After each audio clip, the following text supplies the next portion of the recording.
नमस्कार, मैं कुंदन गुप्ता एक बार फिर से आप सभी का स्वागत करता हूं गुरुकुल.com के इस चैनल पे। आज के इस वीडियो में हम देखेंगे ए चाइल्ड इज बॉर्न के समरी को। और हाँ, ए चाइल्ड इज बॉर्न के समरी को देखेंगे, बहुत ही अच्छा खासा से देखेंगे। और मैं कह रहा हूं कि यदि आप इसको पूरा तरह से देख लेते हो तो मैं गारंटी देता हूं कि पूरी तरह से आपको सबसे अच्छा खासा समरी यह लगेगा। लेकिन आपको क्या है कि पूरा तरह से यह वीडियो देख लेना, तभी आप यह निष्कर्ष निकाल पाओगे कि यह जो है समरी आपके लिए कितना ज्यादा फायदेमंद होगा। तो देखिएगा, ध्यान से समझ लीजिएगा। क्या है कि the essay a child is born is written by Germaine Greer, यानी जो एसे है वह किसके द्वारा लिखा गया है? तो जर्मैन ग्रीड के द्वारा लिखा गया है।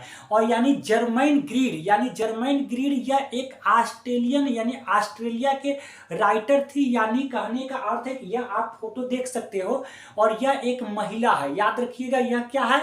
महिला है। तो वह लिख देना जरूरी है कि जो ए चाइल्ड इज बॉर्न जो है वह लिखा गया है किसके द्वारा? तो जर्मैन ग्रीड के द्वारा लिखा गया है। इनके बारे में बताएंगे, उसके बाद हम लोग समरी के तरफ चलेंगे।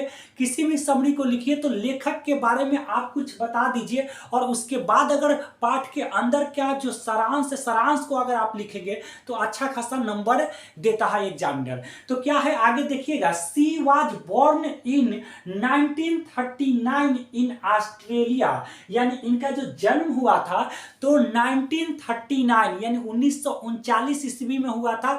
यानी 1939 यानी जिस साल द्वितीय विश्व युद्ध स्टार्ट हुआ था ना, उसी साल इनका जन्म हुआ। और कहां हुआ था? ऑस्ट्रेलिया। याद रखिएगा, हमारे यहाँ के ये लेखक नहीं है, इंडियन लेखक नहीं है, ऑस्ट्रेलियन है। याद रखिएगा। तो यानी यह बता देना जरूरी है। आगे क्या है? सी इज ए फेमिनिस्ट राइटर, यानी वह एक फेमिनिस्ट राइटर रही है। यानी कहने का अर्थ यह है कि फेमिनिस्ट राइटर उसे कहेंगे जो नारीवादी लेखक है। यानी कहने का अर्थ है कि नारियों के बारे में जो बताए ना, तो उसे कहेंगे फेमिनिस्ट राइटर कहेंगे। तो जर्मैन ग्रीड को कहा गया है फेमिनिस्ट राइटर कहा गया है। और अगर आ जाएगा कि who is known as feminist writer, तो आप क्या लिखोगे? Germaine Greer. आगे जो है यहां कर देंगे। आगे क्या है? The present piece a child is born is an extract from her book Sex and Destiny. यानी आगे यह भी लिख देंगे कि यह जो ये चाइल्ड इज बॉर्न जो है वह किससे लिया गया है, किससे उद्धत है? तो सेक्स एंड डेस्टिनी यह एक बुक है उनका, और इससे यह चाइल्ड इज बॉर्न लिया गया है। ये देख सकते हैं, सेक्स एंड डेस्टिनी यह इनका बुक है, और इसी बुक से लिया गया है क्या? तो ए चाइल्ड इज बॉर्न।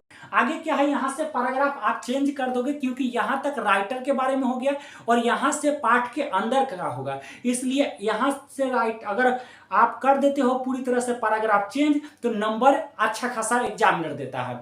आगे क्या है? In essay she talks about the way of managing childbirth in traditional societies. यानी इस एसे में वह बताती है कि किस प्रकार परंपरागत समाज में, यानी हम जो जिस समाज में रहते हैं उस समाज को कहा क्या जाता है? परंपरागत समाज कहा जाता है। और इसमें बताया गया है कि किस प्रकार परंपरागत समाज में बच्चे का पालन पोषण होता है, उन सभी को इसमें बताने का प्रयास किया गया। बहुत ही अच्छा खासा चैप्टर है, आप अच्छा तरीका से इसको देख लीजिए। आगे क्या है? According to her a mother is kept free from the anxiety of child birth. यानी इसमें यह बताया गया है कि लेखिका के अनुसार, यानी हर किसके लिए आया है? तो जर्मैन ग्रीड के लिए आया है। तो लेखिका के अनुसार क्या है कि एक जो प्रेग्नेंट वोमेन जो होती है ना, उसे हमेशा ही फ्री रखा जाता है, यानी टेंशन मुक्त रखा जाता है, यानी चिंता से हमेशा उसे फ्री रखा जाता है। अगर आप उसे चिंता दोगे तो कहीं ना कहीं उसका असर जो है उस बच्चे पर पड़ता है। इसलिए जो प्रेग्नेंट वोमेन होती है उसे हमेशा ही टेंशन से क्या किया जाता है? दूर रखा जाता है। आगे क्या है देखिएगा। आगे क्या है? In many societies women go to live with their mother in law from mother's house after marriage. यानी बहुत सारे सोसाइटी में देखा जाता है कि जब प्रेग्नेंट वोमेन हो जाती है, यानी वोमेन प्रेग्नेंट होती है, तो शादी के बाद क्या होता है कि उसे अपने ससुराल से यानी सासू माँ के घर से भेज दी जाती है मायके, यानी लड़की के घर भेज दी जाती है। इसलिए कि वहां पर क्या होता है कि स्वतंत्र भाव होता है। अगर ससुराल में रहते हो ना, तो उसमें क्या होता है कि पूरी तरह से आपको टेंशन फ्री नहीं होता, लेकिन आप अगर अपने घर जाते हो तो वहां पर टेंशन मुक्त होते हो। कोई भी चीज आप नहीं भी काम करोगे तो चलेगा, लेकिन ससुराल में रहने पर अगर आप काम नहीं करोगे तो कोई बहुत ज्यादा दिक्कत का सामना करना पड़ता है। तो यहां तक आगे क्या है देखिएगा, pregnant women is supported by her family, यानी प्रेग्नेंट वोमेन जो होती है उसे सपोर्ट किया जाता है तो उसके फैमिली के द्वारा। यानी इस चैप्टर में पूरी तरह से यही बताया गया है कि एक प्रेग्नेंट वोमेन जो होती है उसके साथ क्या क्या परिवार करता है, किस तरह से उस बच्चे का जो है ना पालन पोषण होता है, और गर्भावस्था के समय उस महिला के साथ क्या होता है, उन सभी को इसमें बताने का प्रयास किया गया है। तो उसके पूरे परिवार के द्वारा सपोर्ट किया जाता है प्रेग्नेंट वोमेन को। आगे क्या है, it is also true that a lady becomes member of that family when the first child is born. यानी यह भी सत्य है कि एक महिला जो है उस घर का सदस्य उस समय बनती है जब फर्स्ट बच्चे का क्या करती है, जन्म देती है। यानी जब तक कोई महिला फर्स्ट बच्चे का जन्म ना दे दे, वह महिला जो है उस घर का सदस्य बन पाती नहीं है, याद रखिएगा। यानी यह जो है बात जो कही गई इस चैप्टर में कही गई है, और कहा गया है कि वह महिला उसी समय उस घर का सदस्य बनेगी जब तक वह फर्स्ट बच्चे का जन्म नहीं दे देती है। तो जैसे ही फर्स्ट बच्चे का जन्म देती है वह महिला भी उस घर के सदस्य के समान हो जाती है। आगे क्या है कि इन एसे, यानी एसे में she says about Bangladeshi women, यानी एसे में क्या कहा गया है, एक बांग्लादेशी वोमेन यानी बांग्लादेशी वोमेन के बारे में भी बताया गया है इस चैप्टर में कि बांग्लादेशी वोमेन के साथ क्या होता है जब वो प्रेग्नेंट होती है। तो क्या है कि children under the age of 5 और 6 are looked after by the whole family, यानी जब तक बच्चा 5 या 6 साल का नहीं हो जाता है पूरा का पूरा परिवार उस बच्चे का देखभाल करता है। ये कहां होता है, तो बांग्लादेश में होता है। ये कहां होता है, बांग्लादेश में होता है। हमारे यहां उतना नहीं होता है, लेकिन बांग्लादेश में यह कहा जाता है कि जब तक 5 या 6 साल तक बच्चा ना हो जाए तब तक उसका पूरा परिवार उस बच्चे का क्या करता है, देखभाल करता है। आगे देखिएगा ध्यान से, she describes the Sylheti women. Sylheti women अब क्या होता है उसको देखिएगा। सिलेटी वोमेन उस महिला को कहा जाता है जो फर्स्ट बार अपने ससुराल यानी शादी के बाद ससुराल जाती है और वह प्रेग्नेंट जब होती है तो उस महिला को यानी फर्स्ट बार जब बच्चे को जन्म देती है तो उस महिला को क्या कहा जाता है, सिलेटी वोमेन कहा जाता है। तो देखिएगा, if a girl is lucky, यानी लड़की यदि भाग्यशाली है तो भाग्यशाली कैसे होती है तो उसको देखिएगा, and her parents are alive, यानी वह लड़की को भाग्यशाली माना जाता है जब उसके पेरेंट्स क्या हो, जिंदा हो। जीवित जो होते हैं जिसके माता पिता, वह लड़की भाग्यशाली मानी जाती है। अच्छा एक बात बताइए, वह लड़की भाग्यशाली सच में ही मानी जाएगी जिसके माता पिता क्या हो, जीवित हो। अगर माता पिता जीवित नहीं हो तो वह अपने मायके भी जाती है तो उतना मान सत्कार यानी इज्जत मिलता नहीं है। तो कहने का अर्थ है कि मम्मी पापा के रहने के बाद इज्जत ही दुगुनी हो जाती है। आगे क्या है, she goes to her mother's house for the last few months of her pregnancy, यानी वह लड़की चली जाती है अपने सास के घर से कहाँ, तो अपने मायके चली जाती है। और मायके चली जाती है उस समय जब लास्ट प्रेगनेंसी के समय होता है, यानी जब यह 3 महीने या 2 महीना बच्चे के जन्म का रहता है ना, उस समय वह चली जाती है कहाँ, अपने मायके चली जाती है। और वह इसलिए चली जाती है क्योंकि वहां पर वातावरण जो होता है वह स्वतंत्र होता है। लेकिन अगर आप ससुराल में रहोगे तो वहां पर क्या होता है कि एक ही रूम में, एक ही घर में आप पूरी तरह से वातावरण स्वतंत्र नहीं मिलता है और किसी भी तरह से एडजस्ट करके रहना पड़ता है। लेकिन वहां पर जाओगे तो वहां पर स्वतंत्र भाव होता है। इसलिए कहा जाता है कि फर्स्ट प्रेगनेंसी के समय जो है ना लड़की को चला जाना चाहिए कहाँ, अपने माँ के घर, और फर्स्ट बच्चे को जन्म माँ के घर ही देना चाहिए। आगे क्या है देखिएगा ध्यान से, आगे क्या है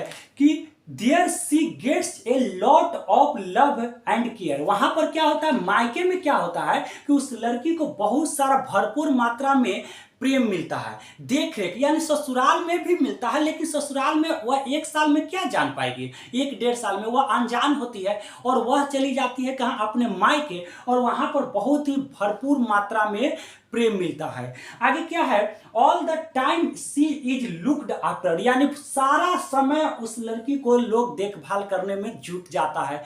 यानी ये सबसे ज़्यादा अगर देखा जाता है तो अपने देश में नहीं, यानी बांग्लादेश में थोड़ा सा ये ज़्यादा देखा जाता है, यानी उस महिला को सपोर्ट पूरा परिवार के द्वारा किया जाता है। आगे क्या है कि when the baby is born, जब बच्चा का जन्म होता है, it is an occasion of joy for whole family, यानी सारा का सारा फैमिली पूरी तरह से खुशियां मनाता है। यह कब, जब बच्चा का क्या होता है, जन्म होता है। तो जब बच्चा का जब जन्म होता है तो उस समय पूरी तरह से लोग खुशियां मनाता है, यानी आनंद मनाता है। देखते नहीं होगे, यानी छिपा उपा पूरी तरह से, यानी बर्तन वर्तन पटकता है, लोग पूरी तरह से बजाता है, मिठाइयाँ बांटता है। तो ये सारी चीजें जब होती है उस समय जब बच्चे का क्या होता है, जन्म होता है।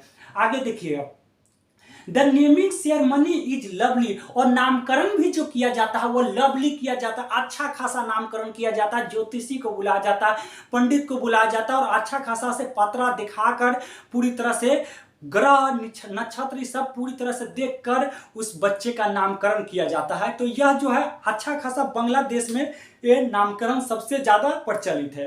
आगे क्या, the ceremony is held for the birth of a boy a girl, यानी सेरेमनी जो मनाया जाता है ना, यानी उत्सव मनाया जाता है, खुशियां मनाया जाता है।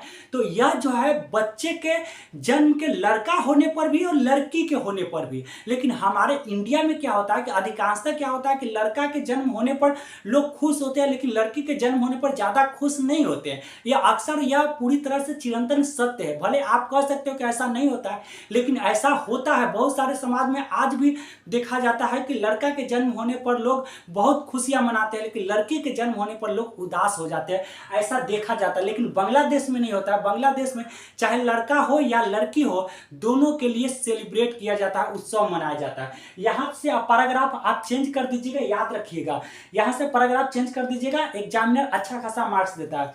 दस द राइट्रेस सोन of managing childbirth in traditional society, अतः लेखिका ने इसमें पूरी तरह से दिखाया है इस चैप्टर में कि बच्चे का पालन पोषण, जन्म के समय बच्चे का पालन पोषण किस तरह से किया जाता है, किस तरह से बच्चे के साथ व्यवहार किया जाता है, उन सभी को पूरी तरह से दिखाने का प्रयास किया। तो यहाँ तक यह वीडियो समाप्त हुआ, और यदि आप इस चैनल पर नए हो तो चैनल को कर लेना सब्सक्राइब, बेल आइकन को भी प्रेस करना, ताकि जो भी मैं वीडियो बना इसके बाद ऑब्जेक्टिव लाने वाला हूँ, और 12 क्लास के हिंदी और इंग्लिश के जितने भी वीडियो है ना, उन सभी वीडियो का नोटिफिकेशन आपको इस चैनल पर मिलेगा। बहुत ही शानदार तरीका से मिलेगा, जिससे आपको लिखने में कोई दिक्कत नहीं हो। तो आपको उसी समय मिलेगा जब आप इस चैनल से जुड़ जाओगे, नोटिफिकेशन को आप प्रेस करोगे, तभी आपका ये वीडियो मेरा आपके पास पहुंच पाएगा। तो thanks for watching the video, मिलते हैं अगले वीडियो के साथ।